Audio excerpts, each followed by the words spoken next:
Hi, Weather and Forecasting, Module 1. This is video part 2. As I mentioned, I will be moving along, and so water vapor slide, as I said, we can range in the percentage amount of water vapor that we find from 0 to 4%. And water vapor is easy to measure because I can look for clouds in the atmosphere. When the water enters atmosphere and it goes back from its gas form into solids and liquids, I can then see them in the form of clouds. So it's a fairly easy thing for me to measure up the amount of water per volume based on the gas particles by just changing the vapor back into liquids and solids. Variables of carbon dioxide.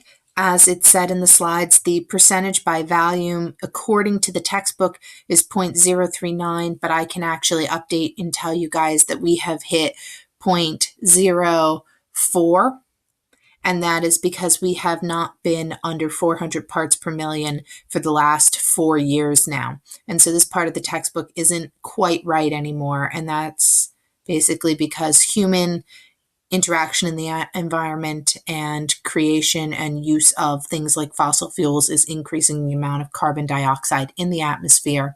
And as I increase the amount of carbon dioxide in the atmosphere, the amount that I am measuring obviously has increased. And so there you go. That number is no longer accurate. And once again, as I mentioned, I can show you that by showing you the numbers of actual parts per million, the amount of particles that are being found in the atmosphere. And you can look at them as a record of the most current last few days. You can look at it over the course of the last year. You can look at it as a record over 5 years' time. And then you can see it as a full record, and the full record is very long to load, so I will not load that. But you can actually see the Mauna Loa data of how many carbon dioxide particulates I'm finding at any given time. So that brings me to the up and down motion, and just like the slides in the text that you will see in this PowerPoint, I'm going to actually skip over that slide and show you the most current data. And so as you're looking at this up and down motion, the up and down that you are seeing is actually seasonality. Since Mauna Loa is in the northern hemisphere, you are actually seeing the plant blooms, the deciduous plants, blooming and sequestering carbon dioxide, and then those deciduous plants dropping their leaves in the season, and the no longer sequestration as that carbon gets re-released. And so you're actually seeing an up and down motion based on seasonality. Then from there, we can average it out on our standard set and give ourselves a standard set of information based on our averaging for this data. And we can see that despite anyone who would argue to the contrary, the parts per million, or the amount of CO2 that is present, has been steadily increasing over the last 5 years. And so we have hit a point over the last few years that we have hit 400 parts per million on average, making our percentage 0.04 on our percentage of parts for my volume in my atmosphere. So flicking back over to our slides, as I mentioned, I will flick past this slide and go on to ozone. So ozone is the name that we give 3 oxygens when they are all shoved in together. So it's a trioxygen. And this lovely trioxygen is a material that in the lower parts of the atmosphere are actually toxic to humans. They cause lung problems. And in the lower parts, in the lower layers of our atmosphere, and I'll tell you about the layers in a couple slides, it's actually a dangerous material that is produced when we burn fossil fuels. On the other hand, ozone, being a trioxygen particle and fairly light in weight, as something that settled when the density layering of our atmosphere settled, it settled with very high volume in the layer known as the stratosphere.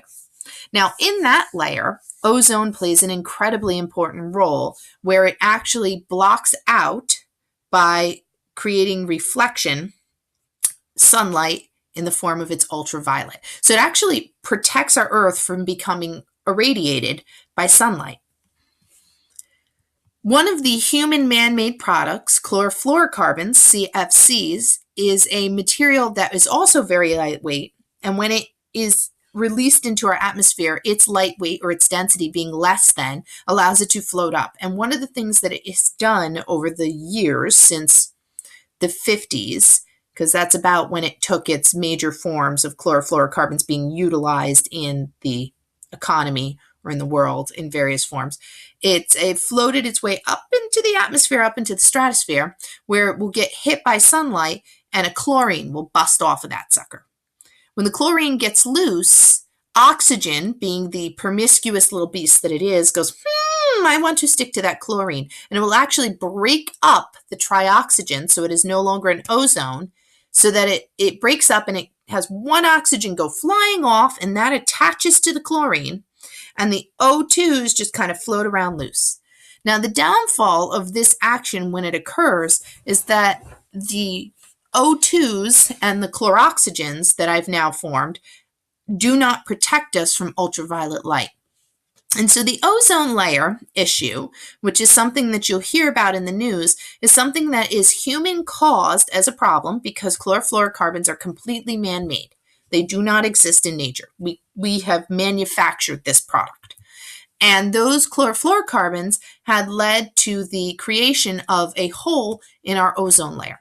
Now, the reason why the hole occurred over the Arctic, and there's a smaller hole over the Antarctic, and you can see this is the Antarctic pictures, and there's one over the Arctic as well, so we have one on both sides, so we have an Antarctic and Arctic holes, is because those areas and those layers of the Earth's atmosphere are actually thinner, so the stratosphere itself is thinner over the polar layers. And so we created holes in these locations. With that said, we thinned out ozone over the entire Earth as well. Now, one of the great things about this story is that when we learned about this problem with ozone, we, as a consensus, the world over, agreed to stop using chlorofluorocarbons in most major products. There's only a few things that we still use chlorofluorocarbons for. We no longer use them as refrigerant coolants.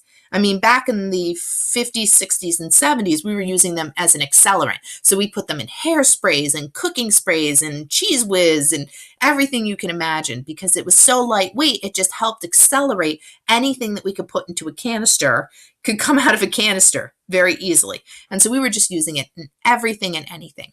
We phased it out of almost everything, and it's only used in a few commercial industrial applications today.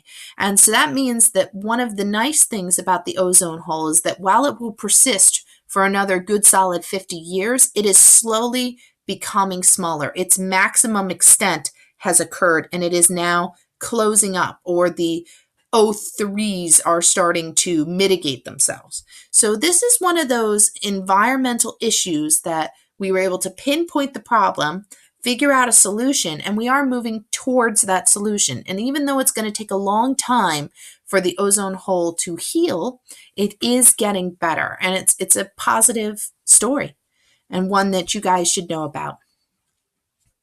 So moving on from the ozone hole, we're going to talk quickly about methane. Now, the reason why we're going to pull methane out is that it's a very big material for our Earth's atmosphere. It's enough to count as some form of percentage, and it's also highly good at absorbing heat energy. So good that methane has the ability to heat up our planet or cook our planet in a little energy bottle 10 times better than carbon dioxide does. So every time we pick on carbon dioxide as a fossil fuel, there is another fossil fuel, methane, which could do so much more damage. But it's also something that if we stop producing a lot of methane to get into the atmosphere, we can slow down any type of heating up or disbalance that we are occurring in the Earth's energy budget. And so methane, one of these effective systems. Methane is interesting because of what actually produces methane in our atmosphere as far as naturally occurring.